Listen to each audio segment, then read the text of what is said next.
할렐루야, 주일 3부 예배 오신 여러분들을 환영합니다. 저희 다 같이 찬양 드리시겠습니다.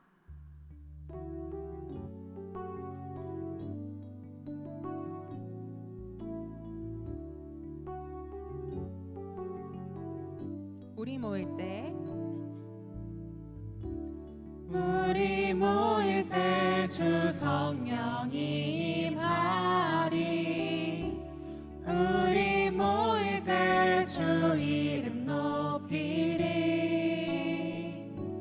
우리 마음 모아 주를 경배할 때 주님 축복하시리.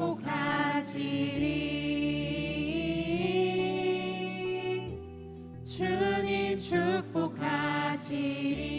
우리 모일 때 주 성령이 임하리. 우리 모일 때 주 이름 높이리. 우리 마음 모아 주를 경배할 때 주님 축복하시리.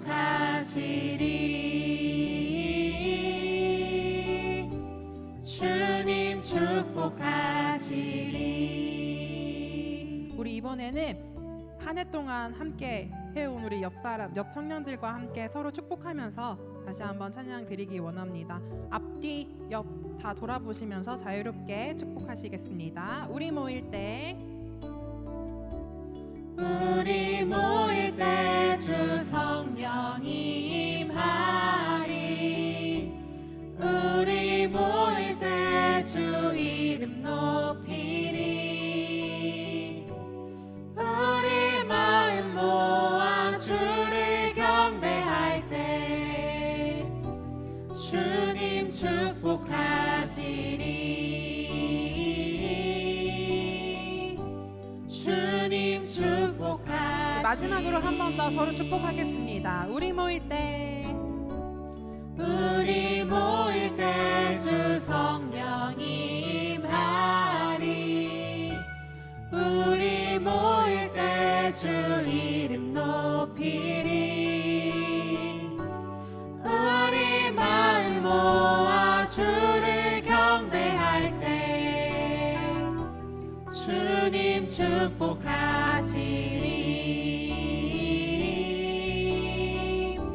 주님 축복하시리. 우리 서로를 향해서 축복합니다.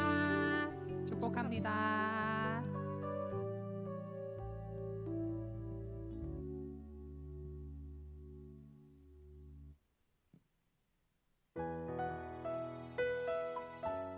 우리 박수 치시면서 함께 찬양하시겠습니다.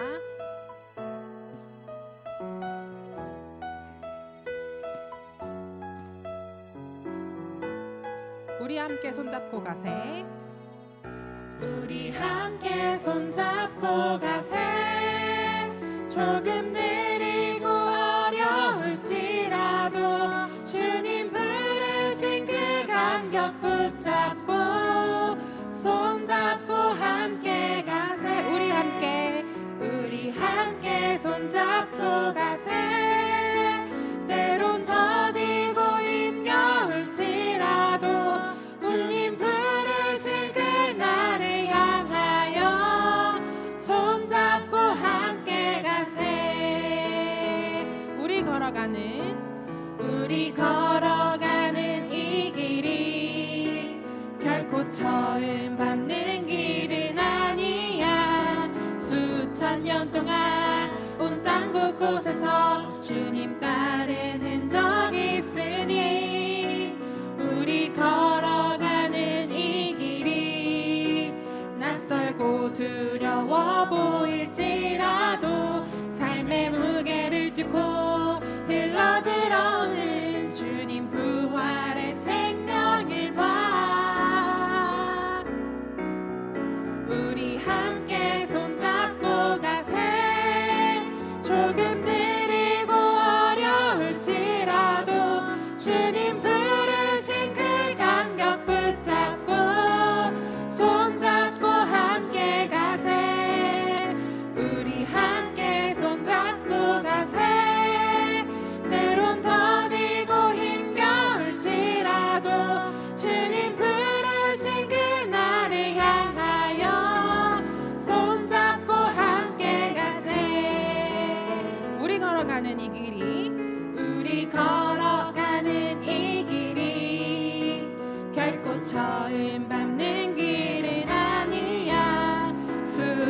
2000년 동안 온 땅 곳곳에서 주님 따른 흔적이 있으니 우리 걸어가는 이 길이 낯설고 두려워 보일지라도 삶의 무게를 뚫고 밀러들어오는 주님 부활의 생명을 봐. 우리 함께 손잡고 가세. 조금 느리고 어려울지라도 주님 부르신 그 감격 붙잡고 손잡고 함께 가세. 우리 함께 손잡고 가세. 때론 더디고 힘겨울지라도 주님 부르신 그날을 향하여 손잡고 함께 가세. 손잡고 함께 손잡고 함께 가세.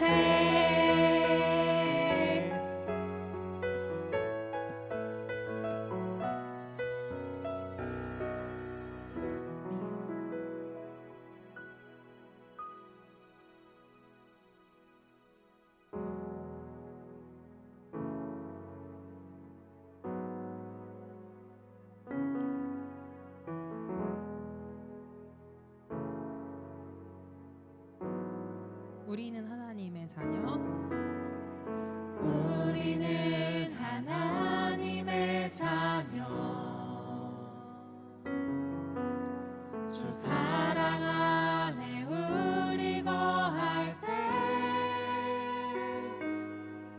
주님 나를 사랑하신 것 같이 우리도 서로 사랑할 수 있네. 우리는 주의 몸된 교회. 뭐든지 제가 하나 될 때 예수님의 마음을 닮아가며 고통과 즐거움 함께 나누네.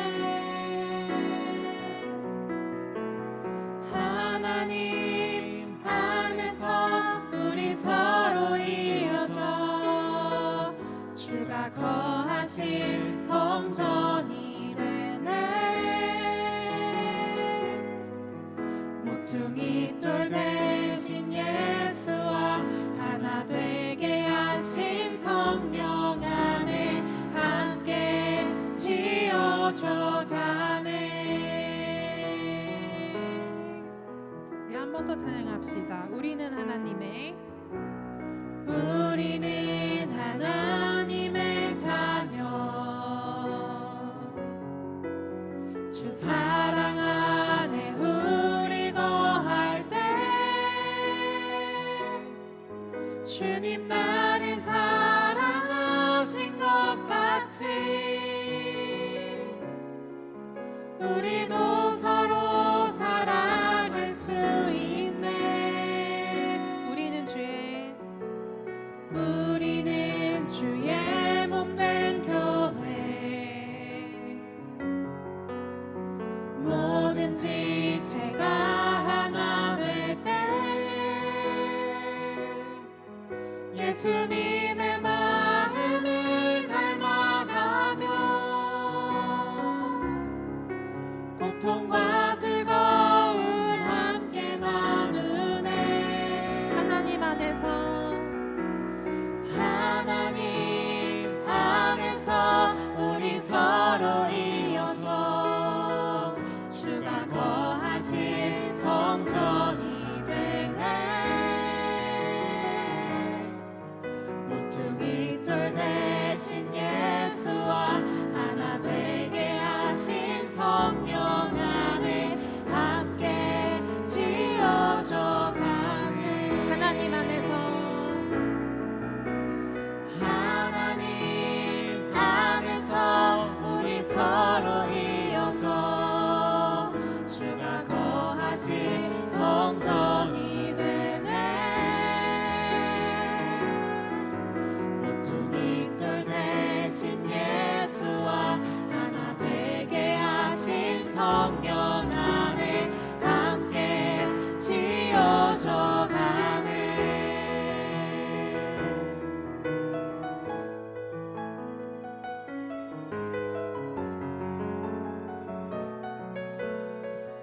모퉁이 돌 대신 모퉁이 돌 대신 예수와 하나 되게 하신 성령 안에 함께 지어져 가 목소리 높여서 찬양합시다. 하나님 안에서 하나님 안에서 우리 서로 이어져 주가 거하실 성전이 되네. 모퉁이 돌 대신 예수와 하나 되게 하신 성령 안에 함께 지어져 가네. 하나님 안에서 하나님 안에서 우리 서로 이어져 주가 거하실 성전이 되네. 모퉁이 돌 대신 예수와 하나 되게 하신 성령 안에 함께 지어져 가네. 모퉁이 돌 대신 예수와 모퉁이 돌 대신 예수와 하나 되게 하신 성령 안에 함께 지어져 가네.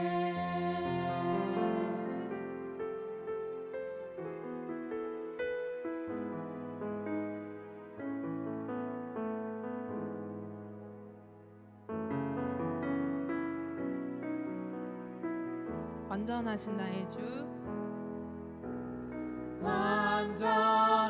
완전하신 나의 주 의의 길로 날 인도하소서.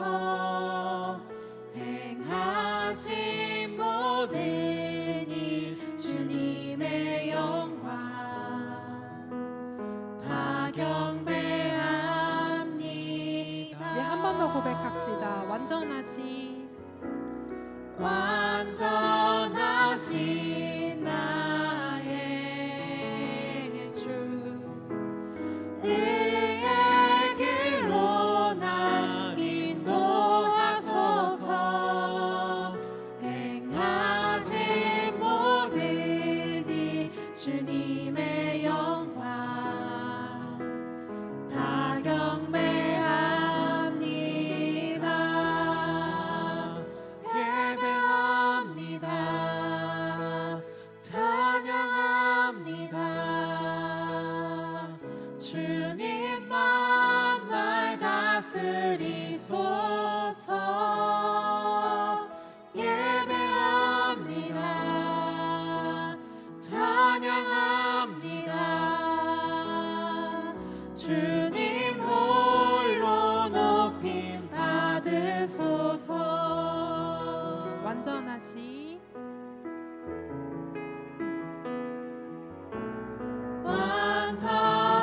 완전하신 나의 주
내가 걸어갈 때 길이 되고 살아갈 때 삶이 되는 그곳에서 예배하네. 내가 걸어갈 때 길이 되고 살아갈 때 삶이 되는 그곳에서 예배하네. 내가 걸어갈 때 길이 되고 살아갈 때 삶이 되는 그곳에서 예배하네. 내가 걸어갈 때 길이 되고 살아갈 때 삶이 되는 그곳에서 예배하네. 부르신 곳에서 나는 예배하네. 어떤 상황에도 나는 예배하네. 부르신 곳에서 나는 예배하네. 어떤 상황에도 나는 예배하네. 부르신 곳에서 나는 예배하네. 어떤 상황에도 나는 예배하네. 부르신 곳에서 나는 예배하네. 어떤 상황에도 나는 예배하네. 우리 조용하게 고백합시다. 부르신 곳에서 나는 예배하네. 어떤 상황에도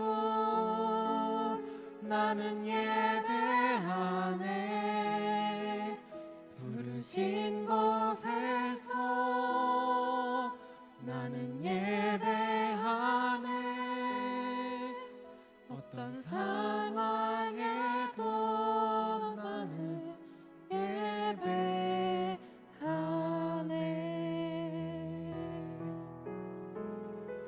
우리 이 시간 이번 한 해 동안 함께 해왔던 청년부를 생각하면서 기도하시면 좋겠습니다. 우리 너무 부족하지만 주님의 사랑 안에서 함께 지어져가는 청년들입니다. 또 내년 한 해도 우리 같이 손잡고 함께 주님 앞으로 나아가는 저희들 될 수 있도록 기도하시고, 또 우리가 가는 길이 또 주님께서 허락하신 길이기를, 또 우리가 살아가는 그 삶이 또 주님과 함께하는 삶이기를 다 같이 기도하시겠습니다. 주님 아버지, 정말 저희들이 또 함께 주님 앞에 나아가고자 합니다. 아버지, 정말 저희들이 주님 앞에서 정말 잘 걸어가고 주님 안에서 은혜가 충만하여서 주님 앞에 잘 나아갈 수 있는 전원들 될 수 있도록 아버지 축복하여 주시옵소서.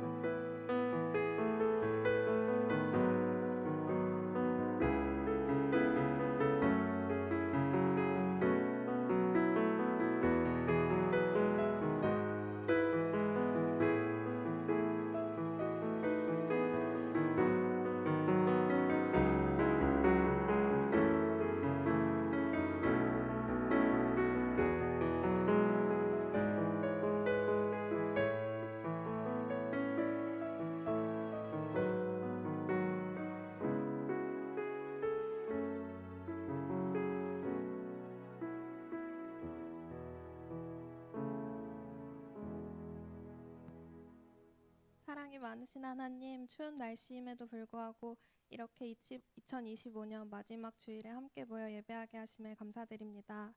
지난 한 해를 되돌아보며 하나님을 잊은 채 살아온 날들이 얼마나 많았는지 고백합니다. 그럼에도 불구하고 이 가운데 다시 부르시는 주님, 저희의 연약한 모습을 용서하시고 다시 하나님께 돌아오는 예배의 자리가 되도록 인도해 주세요. 우이동교회 청년부를 위해 기도합니다. 말씀을 통해 하나님의 뜻이 무엇인지 고민하고 서로 의지하며 예수님께서 바라는 공동체의 모습이 되도록 인도해 주세요. 이 시간 말씀을 전하시는 목사님을 위해 기도합니다.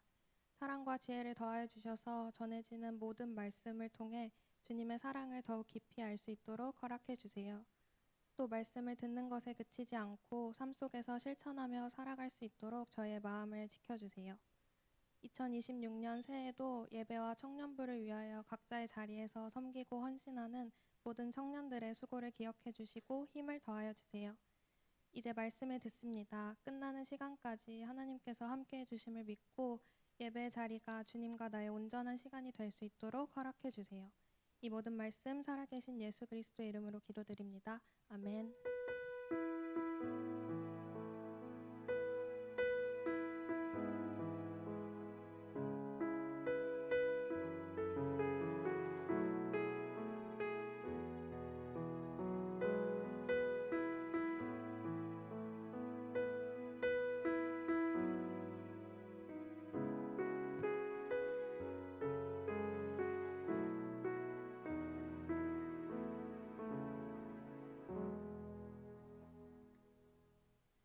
네, 오늘 함께 보실 말씀 히브리서 10장 19절부터 25절 말씀입니다.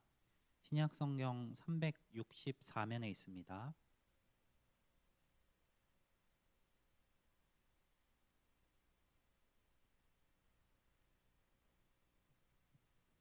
히브리서 10장 19절부터 25절 말씀 한 절씩 교독하도록 하겠습니다. 그러므로 형제들아 우리가 예수의 피를 힘입어 성소에 들어갈 담력을 얻었나니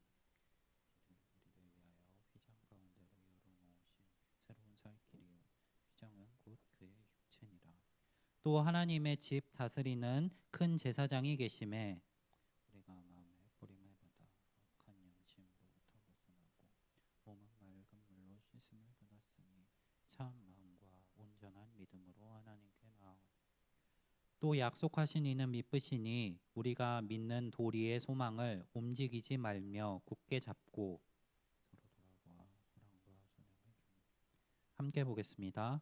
모이기를 패하는 어떤 사람들의 습관과 같이 하지 말고 오직 권하여 그날이 가까움을 볼수록 더욱 그리하자. 아멘. 우리 함께 읽은 히브리서의 저자는 명확하지 않습니다. 본문 안에서 누가 쓴 글이다라고 소개하고 있지 않기 때문입니다. 어떤 학자들은 이 히브리서가 쓰여진 그 문체를 보고 또 논리의 전개 방식을 보았을 때 바울이라고 이야기합니다. 또 다른 학자들은 바울이 아니라 아볼로나 바나바 같은 다른 사람들이다라고 이야기하기도 합니다. 누구인지 기록되지 않았기 때문에 명확하지는 않지만 그래도 2장에 보면은 이 히브리서의 저자가 사도들과 당시에 직접적인 관계를 맺고 있었다는 그 증언을 볼 때 이 서신은 적어도 사도들의 인용 아래 사도들의 가르침에 기반을 두고 작성됐다는 것을 볼 수 있습니다. 히브리서의 수신자는 저자는 명확하지 않았지만 비교적 명확합니다. 수신자 역시 저자와 같이 명확하게 누구다라고 언급이 되고 있지는 않습니다. 하지만 수신자들이 누구인지 유추할 수 있을 만한 사실들이 본문 가운데 존재합니다. 그들이 어디 살았는지 누구인지에 대해서는 이야기하고 있지 않지만 이 수신자들을 향해 글을 쓰고 있는 이 히브리서가 적어도 그들이 구약 성경에 대한 해박한 지식을 가지고 있었을 것이라고 전제하고 글을 쓰고 있는 점으로 볼 때 이 수신자들은 적어도 성경에 대해서 어느 정도 지식이 있었다는 것을 볼 수 있습니다. 또 이어서 본문의 내용을 보면은 저자가 이 서신을 받는 수신자들이 이미 이스라엘의 역사에 대해서 해박할 것이라는 전제로 글을 쓰고 있는 것을 볼 수 있습니다. 아브라함의 이야기, 모세의 이야기, 율법에 대해서, 제사장과 희생 제사에 대해서 아무런 소개나 언급 없이 바로 직접적으로 그 내용들에 대해서 소개하지 않고 이야기하고 있기 때문입니다.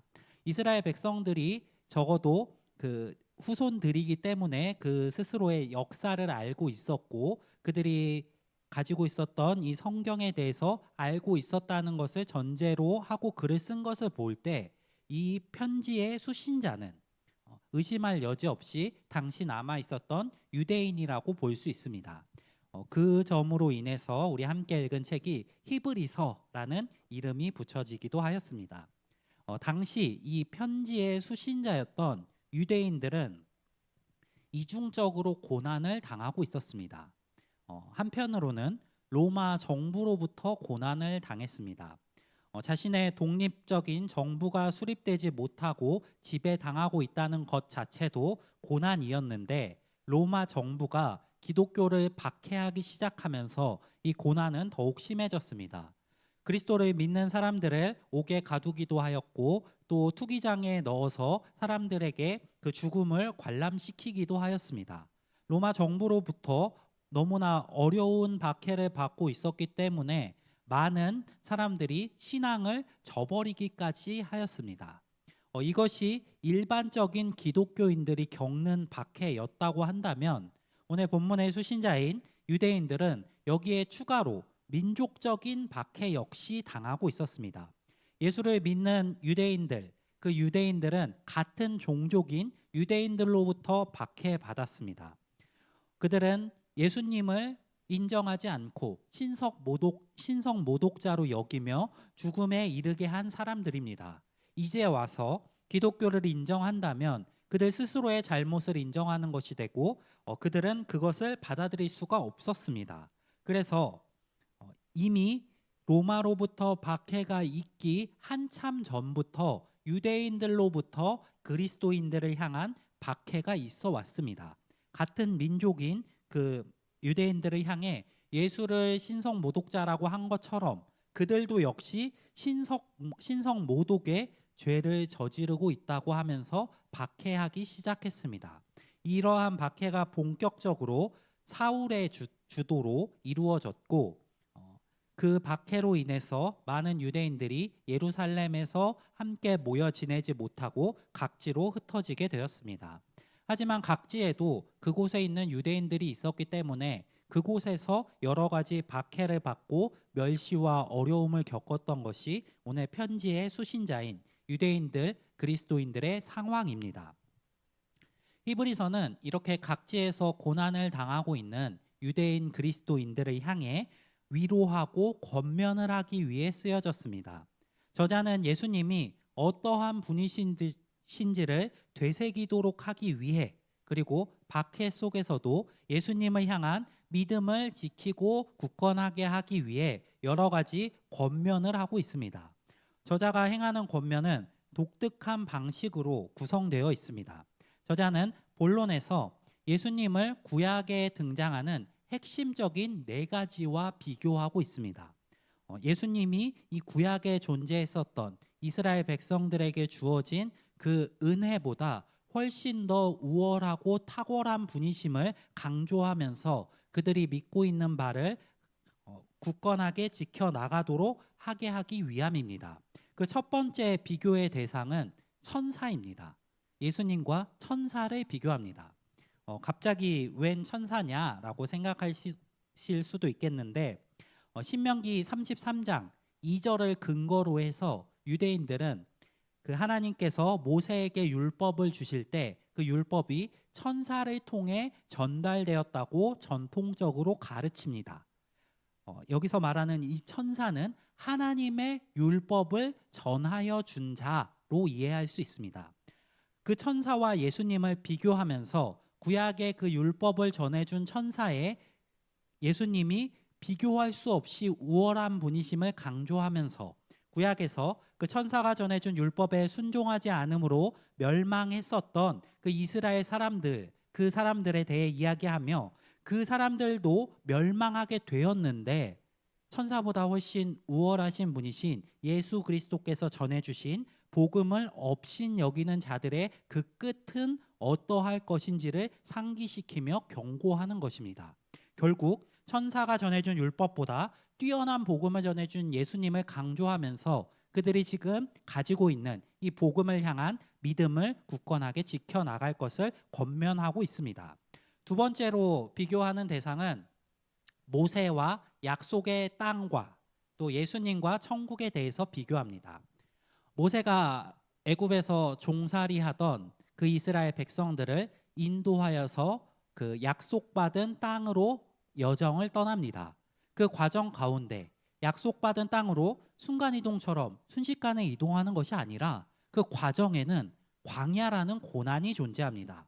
노예로 살던 그곳에서 이제 땅의 주인이 되고 복받는 땅인 가나안 땅으로 가는 과정 가운데 수많은 어려움들이 광야에서 존재합니다. 이러한 상황을 히브리서 저자는 예수님과 천국을 향해 가는 성도들의 삶으로 비교하고 있습니다. 예수님께서 죄의 종으로 살고 있었던 우리들을 해방시키셔서 천국으로 인도하시고 계십니다. 지금 히브리 사람들이 받고 있는 이 고난은 그들의 조상인 이스라엘 백성들이 광야의 땅에서 받고 있었던 그 고난과 비슷한 것이라고 비교하고 있는 것입니다. 광야에서 하나님을 온전히 신뢰하지 못하고 불평불만했었던 그 이스라엘 백성들이 결국에는 가나안 땅으로 들어가지 못했던 것처럼 너희는 그렇게 되지 말고 불평과 불만보다는 순종함으로 예수님을 믿고 따라서 이 고난을 결국 이겨내고 천국을 향해 나아갈 것을 권면하는 것입니다. 세 번째로는 예수님과 제사장을 비교합니다. 구약에서 이스라엘 백성들이 죄를 범했을 때 하나님과 관계를 맺을 수 있도록 하기 위해 하나님께서는 제사의 제도를 이스라엘 백성들에게 은혜로 허락하셨습니다.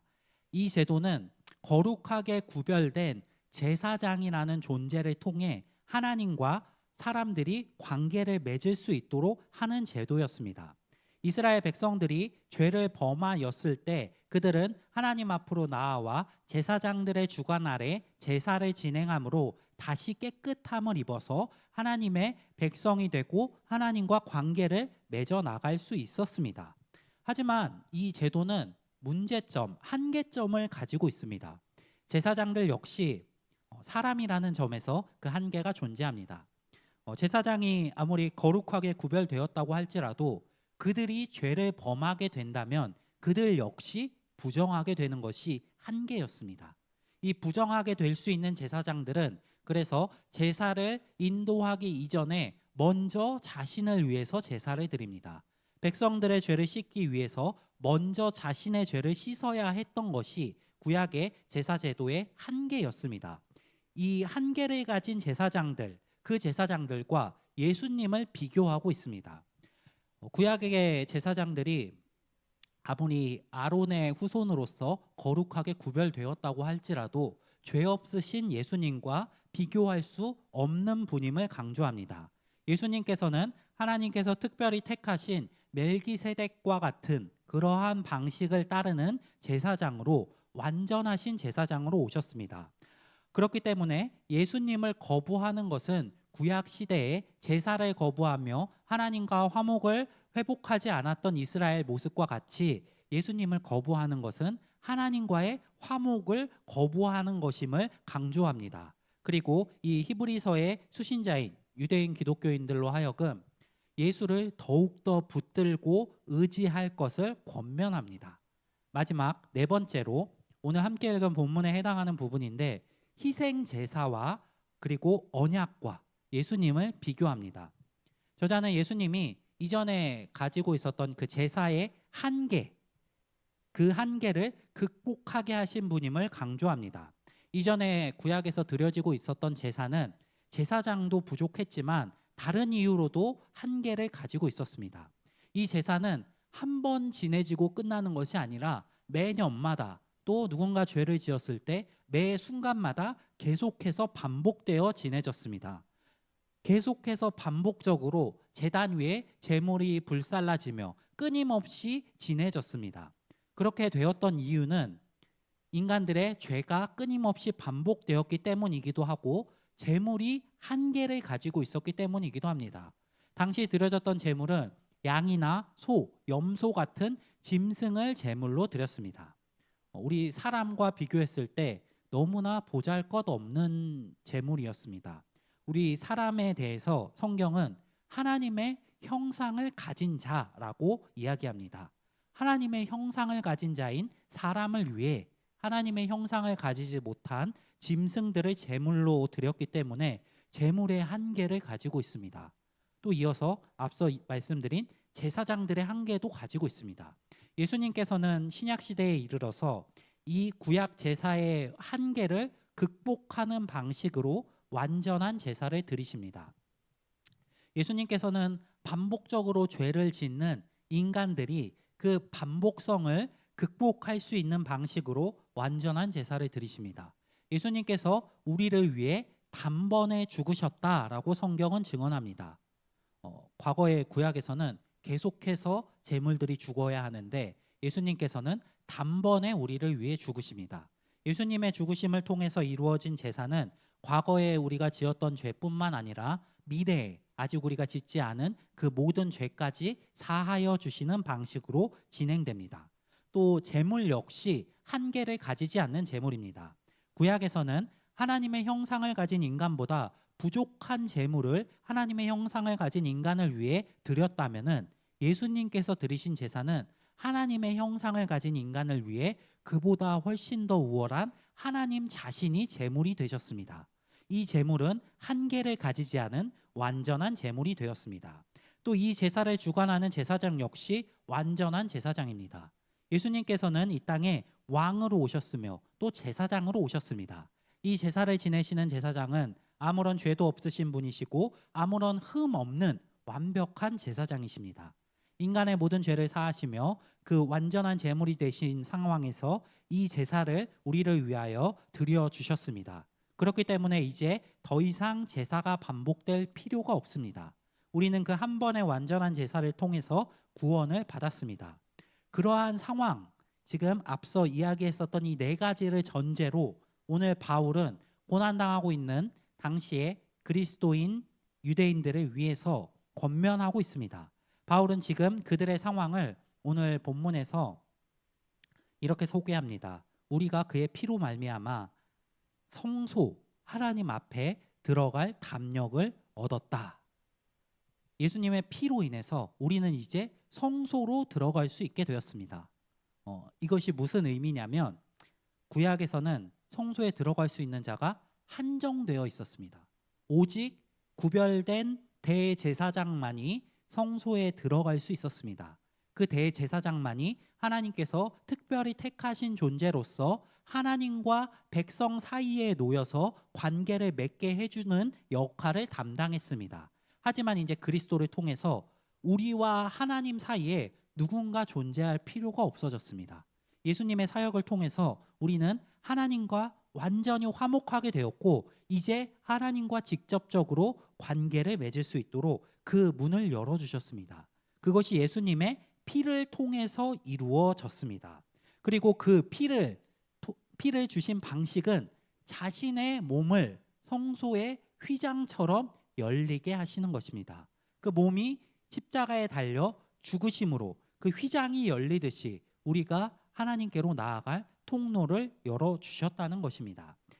저자는 이러한 예수님의 은혜를 선포한 이후에 오늘 본문에서 유대인 그리스도인들에게 분명하게 권면합니다.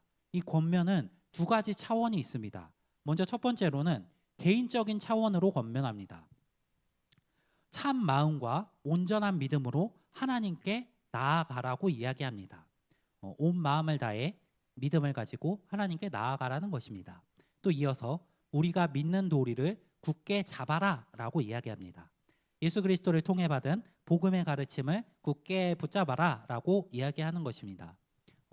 너무 당연하고 뻔한 이야기 같은데 성경이 항상 그렇게 이야기하는 거 아닌가요? 하고 생각이 드실 수도 있을 것 같은데 당시에 유대인들의 삶을 생각해 볼 때 이것은 그렇게 쉬운 이야기가 아니었습니다. 유대인들은 고난과 박해를 직면하고 있습니다. 그들 스스로가 믿음을 가지고 있다는 것을 드러내기 어려운 입장입니다. 내가 그리스도인이라는 것을 세상 가운데 당당하게 이야기하기 어려운 이 상황 속에서 어떻게 온 마음을 다해서 온전한 믿음으로 그리스도를 섬길 수 있을까요? 어떻게 온 마음을 다하고 온전한 믿음을 가지고 하나님 앞에 나아갈 수 있을까요? 그것은 죽음을 각오하는 믿음이 있어야만 가능한 일이었습니다. 현실적인 어려운 상황 속에서 예수 그리스도를 믿는 믿음을 그 내 삶의 상황보다 앞세워 놓지 않고는 그것을 행할 수가 없는 상황이었습니다. 하지만 오늘 본문의 저자는 이것이 너무나 당연하게 분명히 이루어져야 할 것처럼 단호하게 권면하고 있습니다. 이러한 죽음이 앞두어진 상황 속에서도 온 마음을 다하고 온 믿음을 다하여서 그 박해와 고난을 넘어 하나님 앞으로 나아가야 한다라고 이야기합니다. 그것이 믿음을 가진 자들이 마땅히 행해야 할 바이기 때문입니다. 고난이 강할수록 오히려 이 도리를 더욱더 굳게 붙잡는 것이 믿음을 가진 자들입니다. 예수님께서는 이 믿음을 가진 자들에 대해서 씨 뿌리는 자의 비유를 들어서 이렇게 설명하십니다. 복음서에서 천국은 씨를 뿌리려고 나아간 농부 같다라고 이야기합니다. 이 복음, 천국이 농부와 같다라고 이야기하는데 그 농부가 밭에 나가 씨를 뿌립니다. 이것은 복음을 전하는 것입니다. 그리고 그 씨가 각각 4가지 장소에 떨어집니다. 첫 번째는 길거리입니다. 이 길거리에 뿌려진 씨는 사람들이 밟고 지나가므로 자라나지 못합니다. 또 돌밭에 뿌려진 씨는 해가 뜨자 말라버립니다. 세 번째로 가시덤불에 뿌려진 씨는 자라는 듯 하다가 가시덤불로 인해서 자라지 못합니다. 마지막으로 옥토에 뿌려진 씨만이 자라서 열매를 맺습니다. 예수님께서는 이 비유를 해설해 주시면서 오직 옥토에 뿌려진 자만이 복음을 온전히 받아들인 자라고 이야기합니다. 앞서 돌밭에 뿌려지거나 가시덤불에 뿌려져서 고난으로 인해 믿음을 잃어버리는 자들, 이 사람들은 믿음이 있었던 것처럼 보이지만 원래 믿음이 없었던 자들이라고 하는 것과 같습니다. 오직 옥토에 뿌려진 씨만이 믿음을 가진 자들입니다. 그렇다면은 우리가 예수님을 믿는다면은 우리는 옥토에 뿌려진 씨들입니다. 우리는 결국에는 자라날 것입니다. 근데 이 예수님의 비유만 본다면 옥토에 뿌려진 씨들은 아무런 고난이 없는 것 같이 설명이 되는 것 같지만 실제로는 그렇지 않습니다. 옥토에 뿌려졌다고 해서 어떠한 고난도 존재하지 않는 것은 아닙니다. 오히려 그 씨가 자라나는 과정 속에서 수많은 고난들이 그 씨에게 있습니다. 진드기들이 들끓을 것이고 새들이 와서 그 줄기들을 쪼을 것이고 또 벌레들이 그 성장을 방해할 것입니다. 하지만 이 씨앗이 옥토에 뿌려져서 그 뿌리를 마음 가운데 온전히 내린다면, 복음이 누군가에 뿌려져서 그 복음이 마음의 뿌리를 내린다면 그 복음은 결국에는 열매 맺도록 자라나게 할 것이라는 점을 이야기하는 것입니다. 우리 청년들의 삶에도 많은 어려움이 있을 줄 압니다. 우리 지난주에 성탄 발표회 하는데 그 찬양 가운데 이러한 가사가 있었습니다. 연애도 직장도 취업 준비하는 그런 일들, 또 학교에서 친구들과 어울리는 그 관계의 문제, 그런 것들이 우리의 삶에 너무나 힘들고 어려운 일로 다가올 수 있습니다. 그 삶과 함께 믿음을 굳게 붙잡고 나간다는 것이 결코 간단하고 쉬운 일이 아닙니다. 하지만 이런 어려움 속에서도 우리가 누구인지 그 정체성을 기억하셨으면 좋겠습니다. 예수님께서 우리를 위하여서 그 몸을 바쳐 하나님과 우리의 관계를 회복해 주셨습니다. 그것을 믿는 믿음을 가진 자들이 나아갈 마땅한 방향은 그 은혜에 합당하게 온 마음과 온 믿음을 다하여서 하나님께 나아가는 것입니다. 우리 청년들이 삶의 어려운 많은 문제들 가운데도 이러한 근본적인 그 믿음을 가지고 이 믿는 자로서 합당하게 살아가야 할 방식으로 살아가실 수 있는 분들이 되시기를 소망합니다. 첫 번째 개인적인 차원이 고난과 박해 속에서도 하나님을 믿는 마음을 가지고 하나님께로 나아가야 한다라는 것이었다면, 두 번째 차원은 공동체적인 차원이 또한 있습니다. 신앙생활에는 2가지 측면이 있는 것 같습니다.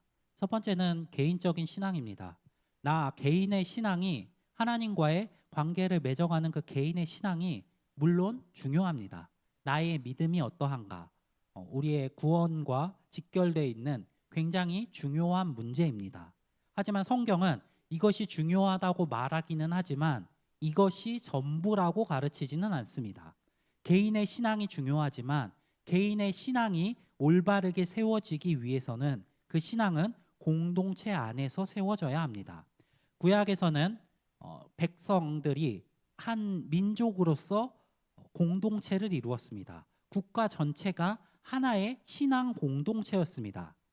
그들이 신앙을 온전히 지키며 행했을 때, 그들의 지도자가 그렇게 그들을 인도했을 때 그들에게는 모두에게 복이 내려집니다. 그리고 그들이 믿음을 온전히 지키지 못하고 부패했을 때 그들 모두에게 동시에 심판이 주어집니다. 북이스라엘이 멸망할 때, 그리고 남유다가 멸망할 때 과연 그들이 부패했다고 말을 하는데 단 한 사람도 올바른 신앙을 가지지 않았을까요? 개인의 신앙이 온전한 사람이 단 한 사람도 없었을까요? 결코 그렇지 않습니다. 우리 성경에서 노예로 잡혀갈 때, 포로로 잡혀갈 때 선지자들이 함께 잡혀갑니다. 하나님께서 말씀하신 그 멸망을 선포했었던 예레미야가 함께 포로로 잡혀갑니다. 그리고 그 예레미야 역시 그들과 함께 고난을 받습니다. 이것이 구약에서 말하는 신앙 공동체, 민족적인 공동체였습니다. 개인의 신앙도 중요하지만 그 개인의 신앙이 아무리 뛰어나고 완전하다고 할지라도 공동체의 신앙이 무너진다면 개인 역시 함께 무너지게 되는 것이 구약의 신앙 공동체였습니다. 구약에서는 민족적 관점으로 하나님과 백성 사이의 관계가 맺어졌다면 신약 시대에 이르러서는 이 관계가 더욱 확장됩니다. 예수 그리스도께서는 이제 같은 민족이라는 혈연으로 묶인 남들의 모임으로서 하나의 커다란 공동체를 세우는 것이 아니라 예수 그리스도의 피로써 하나 된 새로운 공동체를 세워 나가시기 때문입니다. 이제 각 개인은 개인의 신앙을 가지고 먼저 예수 그리스도와 하나가 됩니다. 우리가 믿음을 고백하는 순간 우리는 이제 예수와 하나가 됩니다. 그리고 예수와 하나 된 각각의 사람들이, 그 개인들이 모여서 공동체를 세웁니다. 내가 예수와 하나이고 내 옆에 있는 형제들도 예수와 하나라면 우리는 결국 하나가 되는 공동체가 되는 것입니다. 히브리서 저자는 이러한 공동체적 측면에서 이 히브리인 수신자들을 향해 이렇게 권면합니다. 서로 선행을 격려하며 서로 돌아보고 모이기를 패하지 말고 서로 권하기를, 주님께서 다시 오실 그날이 가까이 옴을 볼수록 더욱 그리하라. 우리 주변을 돌아봐야 합니다. 그리고 주변의 사람들의 신앙을 보고서 격려하며 또 세워줘야 합니다. 모이기를 패하는 어떠한 사람들이 있습니다. 개인의 신앙만 중요하다. 내가 믿으면 됐지. 내가 예수 믿으면 천국 가는 거 아니야? 라고 이야기하는 사람들이 있습니다. 개인의 신앙도 중요하지만 공동체가 함께 모이는 건 역시 중요합니다. 우리 청년부가 이러한 공동체가 되기를 소망합니다. 주변 사람들을 돌아보고 믿음을 통해 서로를 세워주며 하나된 공동체로서 서로 함께 하나님께로 나아갈 수 있기를 소망합니다. 히브리서는 구약의 은혜들을 확장시키신 예수 그리스도에 대해서 이야기합니다. 그리고 그 이야기의 끝에는 존귀하신 예수 그리스도를 붙잡고 살아가야 함을 강조합니다. 그 방식은 개인적으로는 믿음을 붙잡고 고난 속에서도 담대히 이겨나가는 것이었다면 공동체적으로는 서로를 격려하며 세워주며 또 모이기를 힘쓰는 것입니다. 우리 청년부 공동체가 개인의 신앙적으로도 하나님과 올바른 관계를 맺으시며 이 땅에서 고난 속에서도 믿음을 지켜나가시는 분들이 되시기를 바랍니다. 그리고 내 개인의 신앙이 더욱더 깊어질수록, 하나님과 나의 관계가 더욱더 깊어질수록 또한 주변에 있는 공동체로 그 믿음을 퍼뜨려 나갈 수 있는 분들이 되시기를 소망합니다. 주변을 돌아보시며 신앙을 나누시고 힘들어하는 지체가 있다면 위로하고 또 기뻐하는 지체가 있다면 함께 기뻐하며 서로의 아픔들을 격려하며 삶을 나눔을 통하여서 이 믿음으로 성장해 나갈 수 있는 하나의 공동체가 되기를 소망합니다. 그것이 예수님께서 우리를 위하여 죽으시면서 우리가 나아가야 할 방향으로서, 기쁨으로써 주신 우리가 나아가야 할 믿는 자들의 길의 올바른 모습일 것입니다. 우리 우이동교회 청년부 공동체가 함께 서로 세워주며 하나님 앞으로 나아갈 수 있기를 간절히 소망합니다. 이제 2025년이 마무리되고 있습니다. 2025년 동안 믿음을 잘 지키고 사셨나요? 2025년이 끝나지만 이것이 우리의 인생의 끝이 아닙니다. 우리 인생에는 앞으로 또 많은 날들이 남아 있습니다. 그 날 가운데도 여전히 고난이 있을 수 있습니다. 다가오는 26년에도 여전히 우리의 삶에 고난이 있을 수 있습니다. 하지만 그 고난을 믿음으로 이겨나가시는 분들이 되시기를 바랍니다. 그리고 그 믿음을 통해 서로를 세워주며 함께 하나 되어서 하나님 앞으로 나아갈 수 있는 하나된 아름다운 공동체를 이뤄나가는 우리 모든 우이동교회 청년들 한 분 한 분이 되실 수 있기를 소망합니다. 네, 오늘 말씀 기억하면서 우리 두 가지 가지고 함께 기도하겠습니다. 첫 번째로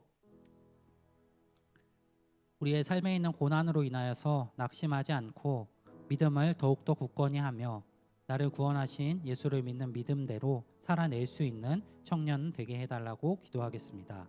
또 이어서 두 번째로 그 믿음을 통하여서 함께 하나된 아름다운 공동체를 세워나가는 우리 우이동교회 청년부가 될 수 있게 해달라고 기도하겠습니다.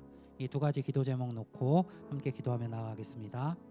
사랑이 많으신 하나님 아버지, 우리를 위하여 예수를 보내주시고 우리를 그 예수를 통하여서 완전하게 구원하여 주신 그 은혜에 감사드립니다. 하나님, 하지만 우리의 세상 속에서의 삶 가운데 그것이 잊혀질 때가 너무나 많습니다. 주님께서 우리에게 베풀어 주신 그 은혜가 어쩌면 너무나 익숙하여서 또 아니면 이 세상에 있는 것들이 너무나 크게 보여서 잊혀질 때가 너무나 많습니다. 때로는 그 믿음을 뒤로하고 세상 사람들과 다를 바 없이 살아가는 우리의 모습들이 있습니다. 하나님, 우리의 부족함을 용서하시옵소서. 하나님, 우리에게 주의 성령으로 능력을 주셔서 오늘 히브리서 저자가 권면하는 것처럼 온 마음과 온 믿음을 다하여서 하나님께 나아가는 청년들 되게 하시옵소서. 이 세상에 있는 것으로 우리의 마음을 돌리지 않게 하시옵소서. 우리의 믿음을 흔들 그 모든 것들로부터 주의 성령으로 보호하여 주시옵소서. 그리하여 하나님과 아름다운 하나된 관계를 맺어나가는 우리 우이동교회 청년들 되게 하시옵소서. 하나님, 또 나아가 그렇게 주님과 올바른 관계를 맺었다면 또한 그 믿음을 가지고 하나 되는 공동체 되게 하여 주시옵소서. 믿음이 더욱더 깊어진 자들이 더욱더 섬기게 하시옵시고 내게 베푸신 그 은혜가 클수록 더욱더 낮아지며 서로를 돌보고 하나 되며 격려하며 세워지는 공동체 되게 하여 주시옵소서. 주님께서 보내보이셨듯이 서로를 사랑하게 하시옵소서. 그 안에 예수를 품은 그 형제들을 사랑으로 대하며 세워주며 격려하며 믿음을 나누며 하나 되어가는 아름다운 공동체로 세워지는 우이동교회 되게 하여 주시옵소서. 다시 부릅니다. 주님, 도와주시옵소서.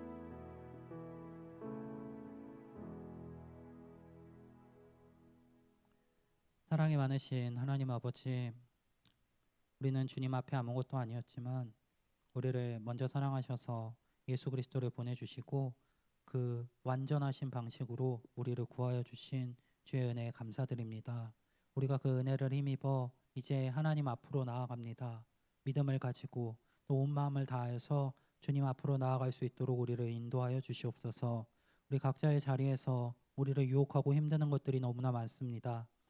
주님, 그 속에서 믿음을 지키게 하여 주시옵시고 주께서 보호하여 주셔서 하나님 기뻐하는 방향으로 살아낼 수 있는 우리 청년들 되게 하여 주시옵소서. 또한 나아가 그 믿음을 가지고 하나된 공동체 되길 원합니다. 예수를 통하여서 구원받은 믿음을 가진 우리들이 이제 서로를 더욱더 돌보고 세워주고 격려하며 모이기를 힘쓰며 주님 기뻐하시는 방향으로 하나로 세워져 나갈 수 있도록 인도하여 주시옵소서. 하나님, 오늘도 이제 말씀을 듣고 다시 세상 가운데로 나아갑니다. 각자의 자리가 어디든지 그곳에서 하나님의 자녀로 살아낼 수 있도록 능력으로 함께하여 주시옵소서. 하나님, 주께 예배드리며 예물을 올려드린 손길 있습니다. 이 예물을 기쁘게 받으시옵시고 하나님의 뜻이 이루어지는 곳에 이것들을 사용하여 주시옵소서. 또한 그 드린 손길을 기억하사 주님께서 더욱더 넘치는 은혜로 채워 주시옵소서. 하나님, 우리 우이동교회 청년들의 각자의 삶의 자리에서 함께 하시며 그들의 믿음을 온전히 지키며 살아갈 수 있도록 인도하여 주시기 원합니다. 우리가 각자의 자리에서 주의 자녀로 살아갈 수 있도록 주님께서 우리의 부족함이 드러나지 않을 수 있도록 성령으로 함께하여 주시옵소서. 항상 우리 가운데 계시며 우리의 구원자 되신 예수 그리스도 이름으로 기도드립니다. 아멘. 이제는 우리의 구원자 되신 예수 그리스도의 은혜와 하나님의 크신 사랑하심과 성령님의 교통하심이 세상의 많은 고난 속에서도 주님을 믿는 믿음을 붙들고 살아가기 원하며 또 하나 된 아름다운 공동체를 이뤄나가기 소망하는 모든 우이동교회 청년들 위해 이제로부터 영원토록 함께 있을지어다.